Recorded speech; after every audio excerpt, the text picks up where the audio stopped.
বন্ধুরা, আজ আমরা চলে এসেছি নৈহাটিতে। আর নৈহাটি মানেই তো প্রথমেই বড় মার ছবিটা চোখে ভেসে ওঠে। তো এখন আমরা রয়েছি স্টেশনে সাবওয়ের নিচে। সাবওয়ে দিয়ে আমরা ওপারেই যাচ্ছি, যেপারে বড় মার মন্দিরটা রয়েছে। তো এখন আমরা চলেছি ঠিক বড় মার মন্দিরটা যেখানে আছে তার পেছনের রাস্তা দিয়ে হেঁটে সোজা বরাবর চলেছি। মায়ের মন্দিরের ঠিক পেছন দিকটাতেই আমরা আছি। এই অবশেষে আমরা পৌঁছে গেলাম স্টাইল জোনে। এটাই আমাদের গন্তব্যস্থল। ভেতরে প্রবেশ করি, দেখি কি করা যায়। পার্লার মানে তো বুঝতেই পারছো। তো এবার আমরা ভেতরে প্রবেশ করলাম এবং এখানে আমরা চলে এসেছি কান ফুটাতে বাচ্চার। এখানে যে দিদি ছিল খুবই যত্ন সহকারে কাজ করে। আর এই হলো বাচ্চার মা। বাচ্চার কান ফুটানো দেখতে পারবে না বলে ভয়ে পালিয়ে যাচ্ছে। প্রতিটা মায়েরই এরকম হয়, বাচ্চার কষ্টটা সহ্য করতে পারে না।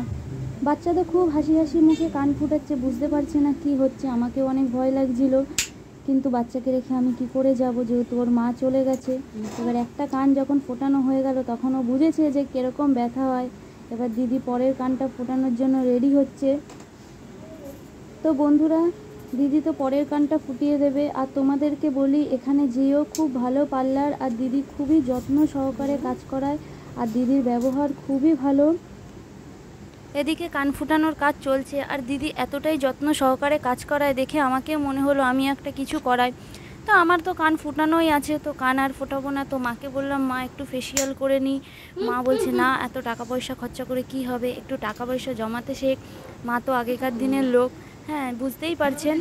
তো সেই পার্লারের মধ্যেই বকবক বকবক করতে লেগে গেল। সেটা দেখে সবাই একটু হাসাহাসিও করছিল। এইবারে বাচ্চার কান ফুটানো কমপ্লিট হয়ে গেল। তার তো সেই লেগেছে, কিন্তু প্রকাশ করছে না। ততক্ষণে সে তার ঘটনাটা প্রকাশ করেছে, এবং প্রকাশ করার পর সে কান্না করতে লেগে গেল।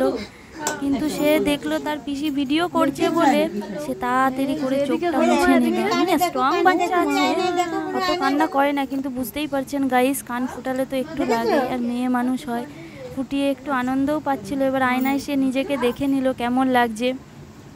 তো বন্ধুরা, কার কার বাচ্চাকে কান ফুটাতে যাও বা নাক ফুটাতে যাও, এবং যার যার এখনও কান নাক ফোটাতে ইচ্ছুক, এখনও ফোটাওনি, বড়রা হও ছোটরা হও, এখানে অবশ্যই আসতে পারো। যত্ন সহকারে কাজ হয়। দেখুন এবার তার মা চলে এসছে। এতক্ষণ তো ভয়ে পালিয়ে নিচে দাঁড়িয়েছিল। কাজ কমপ্লিটের পর আবার সে চলে এসছে তার বাচ্চাকে দেখতে, যে বাচ্চা ঠিক আছে কিনা।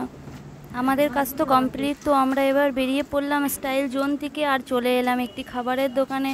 বুঝতেই পাচ্ছেন কান ফুটিয়ে খুব লেগেছে, তাই খুব বায়না করছে কিছু কিনে দেওয়ার জন্য। তো তার মা একটা চিপস কিনে দিল। তো বন্ধুরা, এতক্ষণ যার কান ফুটানো হলো তার পরিচয়টা দিইনি, তো এখন দিই। এটা আমার দাদার মেয়ে, আমার লিটিল হার্ট, আমাদের বাড়ির একমাত্র আদরের বাচ্চা। চলো বন্ধুরা, আজকের ভিডিও এখানেই শেষ। Tata, bye bye.